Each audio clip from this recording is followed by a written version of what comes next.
আসসালামু আলাইকুম ভিউয়ার্স, কেমন আছেন সবাই? আশা করি ভালো আছেন।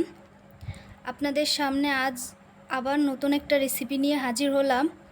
বিফ কাবাব রেসিপি। এটি অল্প মশলায় তৈরি করা যায়, খেতেও অনেক সুস্বাদু, বাচ্চারা অনেক পছন্দ করে। এটি সস দিয়ে যেমন পরিবেশন করা যায়, তেমনি পোলাও বিরিয়ানি দিয়েও পরিবেশন করা যায়। অনেক দিন পর্যন্ত সংরক্ষণ করে রাখা যায়। চলুন আমরা রেসিপিটা দেখে আসি। চলুন তাহলে শুরু করা যাক। এখানে হাড় মাংস বাদে সলিড মাংস কিমা করে নিয়েছি। গরুর মাংস আমি ব্লেন্ডার করে কিমা করে নিয়েছি। এর ভিতর এক এক করে আমি পেঁয়াজ কুচি, 1 চামচ আদা বাটা, 1 চামচ রসুন বাটা, জিরার গুঁড়া, কালো গোলমরিচের গুঁড়া, ধনিয়ার গুঁড়া, স্বাদ মতো লবণ, আপনারা লবণটা স্বাদ মতোই দিতে পারেন, লাল মরিচের গুঁড়া, হলুদের গুঁড়া, কাঁচামরিচ, গরম মশলার গুঁড়া, টমেটো সস। আমি এখানে 2 চামচ টমেটো সস দিয়ে নিছি। এর ভিতর সামান্য কিছু আমি কর্নফ্লাওয়ার ইউজ করব, একটু ডিম ইউজ করব,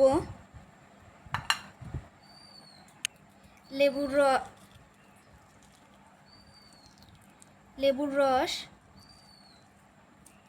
এবার এটা আমরা ভালো করে মিক্সড করব। এখানে আমার মিক্সড করা হয়ে গেছে। এবার এটা আমরা কিছু সময়ের জন্য রেস্টে রেখে দিব। অন্য আরেকটি পাত্রে আমি ডিম নিয়েছি, আরেকটি পাত্রে আমি ব্রেড গাম নিয়েছি। কিছু সময় রেস্টের পর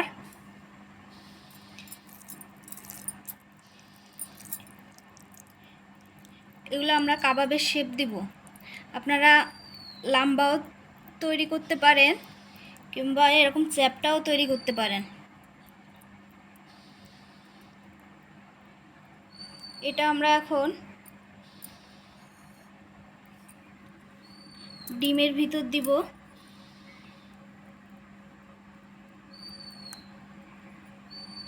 ব্রেড গামের ভিতর দিব।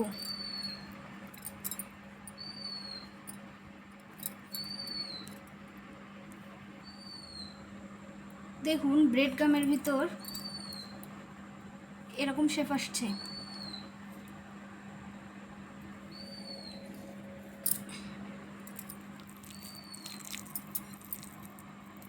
আমরা একে একে সবগুলো এভাবে তৈরি করে ফেলবো।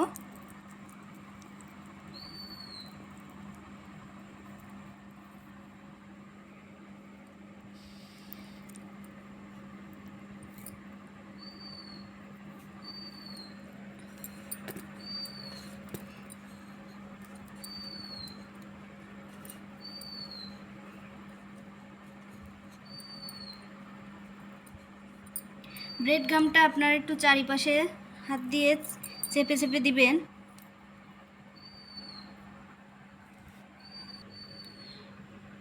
এভাবে আমরা সবগুলো তৈরি করে ফেলব। দেখুন আমার সবগুলো বানানো হয়ে গেছে। এখন চলুন এগুলা ভেজে নিই। আমরা একটি পাত্রে সয়াবিন তেল দিয়ে দিব। তেলটা গরম হয়ে গেছে। এবার আমি একে একে চপগুলো দিয়ে দিব।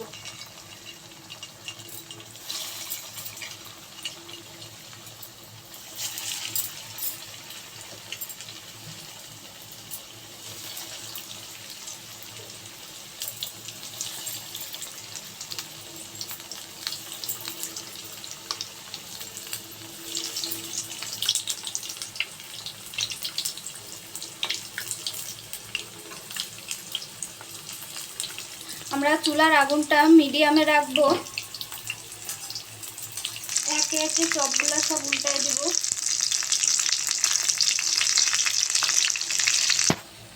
দেখুন সুন্দর একটা কালার আসছে।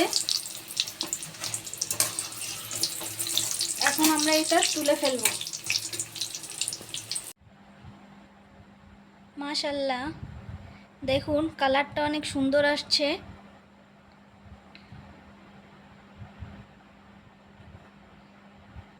মাশাআল্লাহ, অনেক সুন্দর। দেখেন, আজ এ পর্যন্তই।